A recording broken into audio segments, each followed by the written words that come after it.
ঠিক আগের ভিডিওতে বলেছিলাম যে আমাদের কলেজে একটা রুম নেওয়া হয়েছে যেখানে সেন্টার ফর ডুয়ার স্টাডিজে ইনগ্রেশন হবে। তো আগের দিন আমরা সব রকমের প্রিপারেশন করে নিয়েছিলাম, আর আমরা নেক্সট দিন চলে গেলাম খুব সুন্দরভাবে সেজে গুজে কলেজে। আমাদের প্রথম একটা কাজ ছিল যে আমরা যে রাঙ্গুলিটা বানিয়েছিলাম আগের দিন সেটার সামনে দিয়ে প্রদীপ জ্বালানো। তো আমরা সবাই মিলে শুরু করে দিলাম প্রদীপ জ্বালানোর কাজ। তারপর প্রিন্সিপাল স্যার এসে ফিতা কেটে আমাদের প্রোগ্রাম শুরু করে দিল। সব ট্রাইবাল স্টুডেন্টসরা মিলে ওদের কালচারকে এক্সিবিট করলো। খুব কালারফুল প্রোগ্রাম ছিল, খুবই ভালো লাগছিল। ছোট প্রোগ্রাম কিন্তু খুবই মজাদার, আর ওদের দেখে আমি নিজেকে আটকাতে পারলাম না, তো ছোট্ট করে ডান্স করে নিলাম।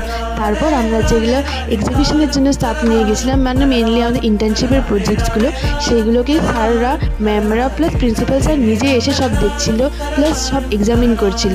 খুবই ভালো লাগছিল প্রোগ্রামটা, সবাই এত কালারফুল হয়েছিল। আর সব ট্রাইব যখন একসাথে আসে তখন তো অনেক আলাদাই মজা হয়। তো সব মিলে প্রোগ্রাম খুবই ভালো।